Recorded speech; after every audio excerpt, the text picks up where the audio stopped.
co-chairs and honorary treasurer, the general secretary, the national organizing secretary, all invited guests, ladies and gentlemen, allow me to join all the speakers who have already thanked you for coming to this auspicious occasion, which marks a lifetime milestone for Gema Cultural Association.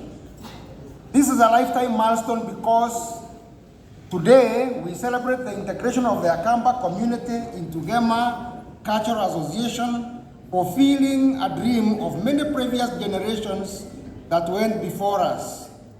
We celebrate the desire and aspirations of community leaders from the four communities, Gikuyu, Embu, Meru, and Kamba, who longed to bring all the four communities together and made significant efforts to integrate them.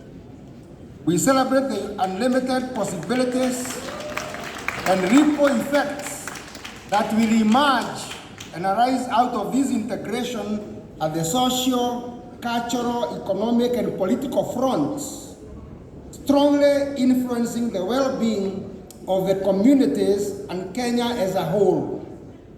The four communities are uniquely tied together from a common ancestry to a future that only themselves can determine.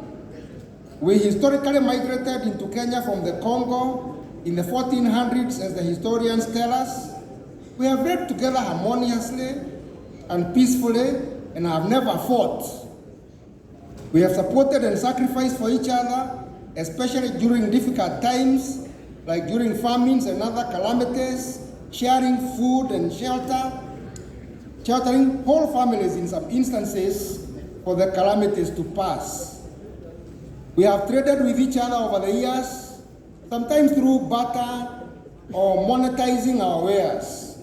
In the colonial era, these four communities refused to be antagonized as the foreign rulers would have desired, but instead they chose to remain united. During the struggle for independence, the colonialists isolated them from the rest of the communities in Kenya, profiling and subjecting them to intense violence, extensive abuse of their human rights, and violating their dignity and self-esteem. However, instead of breaking their spirit and hope or succumbing to despair, the communities gelled together and deepened their relationships. After a painful and long struggle for independence, the four communities continued to work together for their self-determination.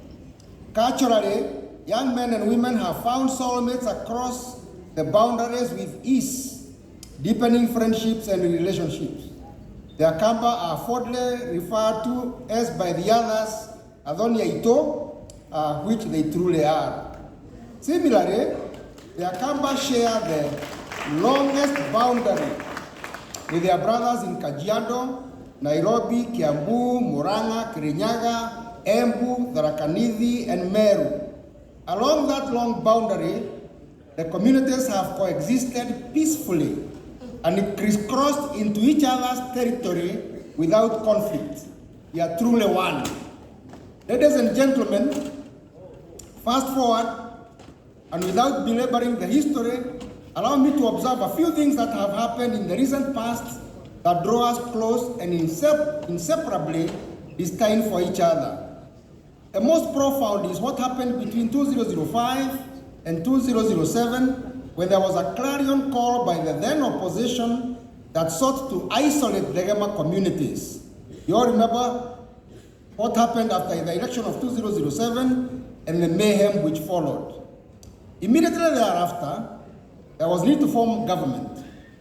The Gema communities remember with joy and great fondness and appreciation how their Kamba closed ranks with the late President Mwai Kibaki to restore order, make governance possible. Yes, how their Kamba closed ranks with the late Mwai Kibaki to restore order, make governance possible, and heal the extensive wounds that people had suffered. The choice of His Excellency Kalonzo to join Kibaki as Vice President was not only timely,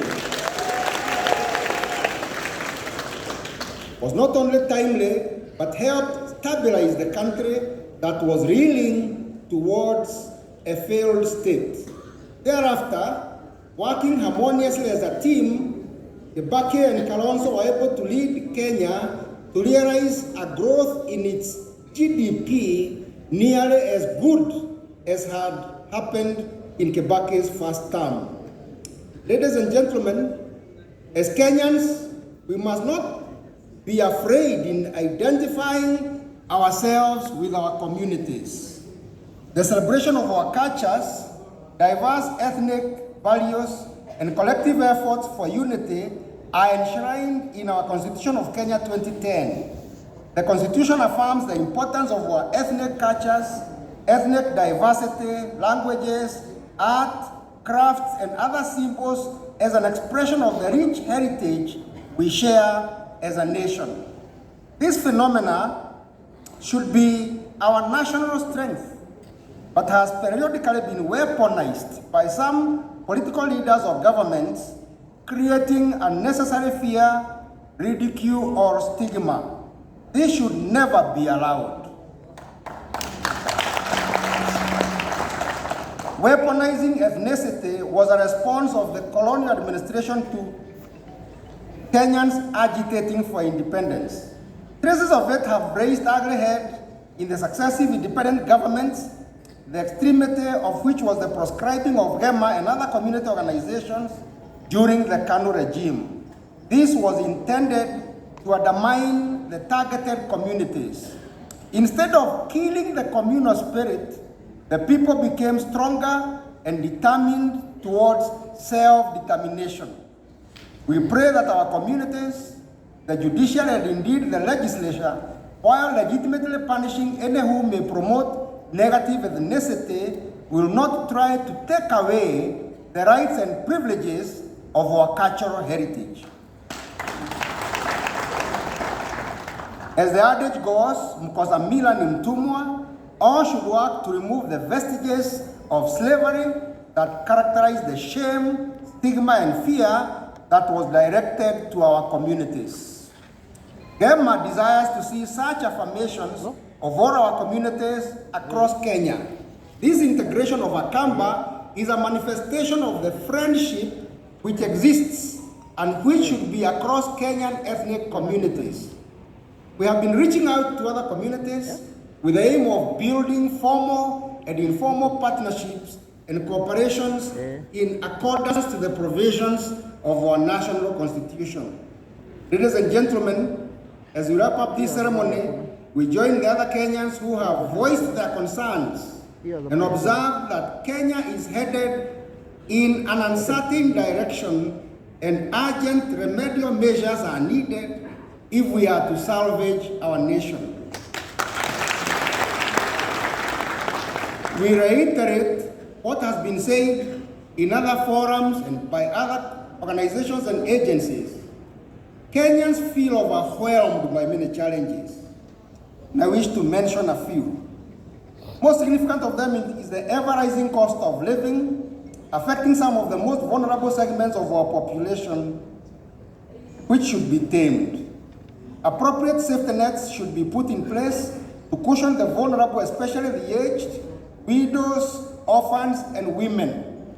Loss of jobs as a result of capital flight and closure of many multinationals and other Kenyan-owned companies. We observe the impact of unpredictable taxation regimes and the severe erosion in people's purchasing power. As a result of all this, many Kenyans are finding it difficult just putting food on the table, meeting basic needs like shelter, children's education, health, and other needs. There is also political uncertainty due to the sluggish process of appointing commissioners to the IBC.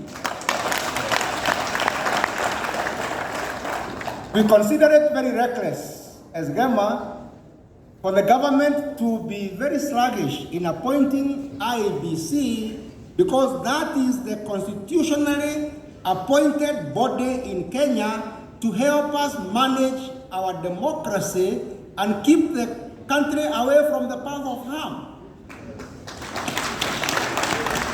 So the National Assembly, the President, and the entire cabinet should take it as a priority to ensure that in a short time we have an IEBC in place.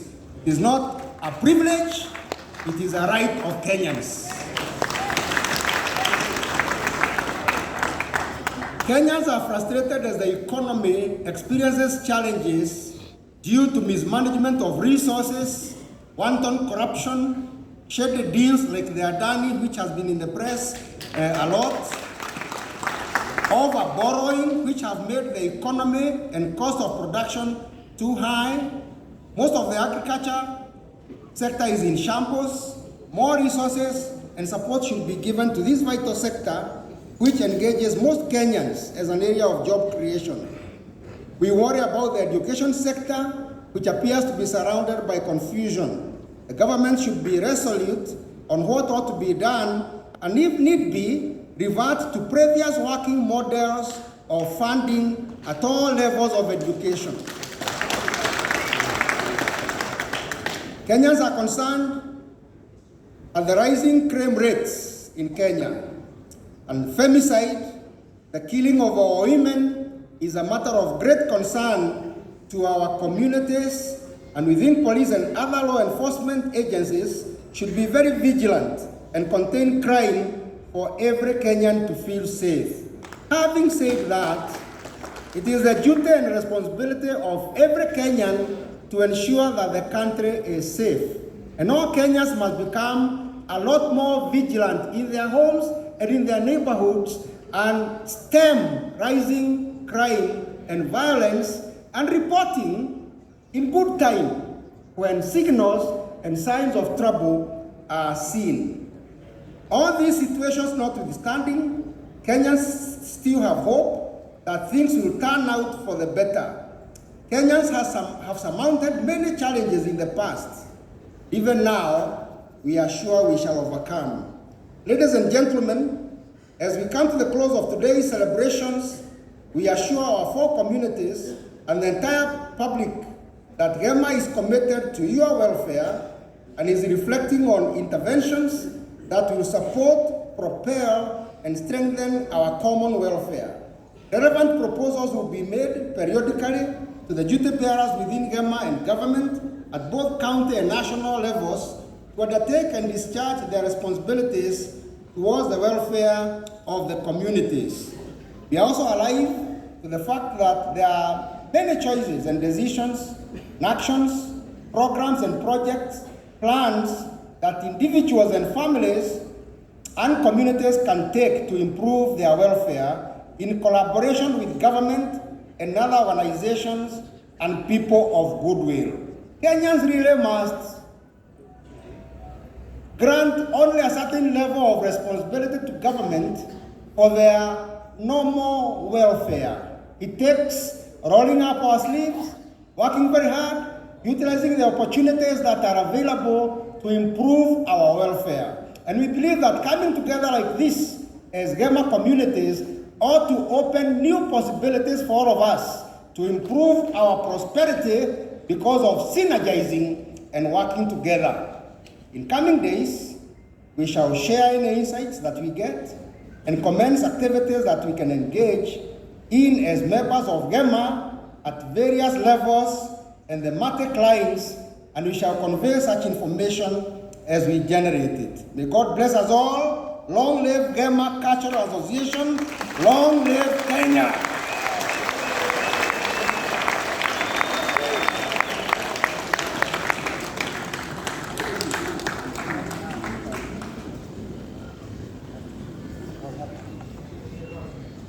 Get seated. Thank you very much for your encouragement. We shall wrap up now shortly. I will now call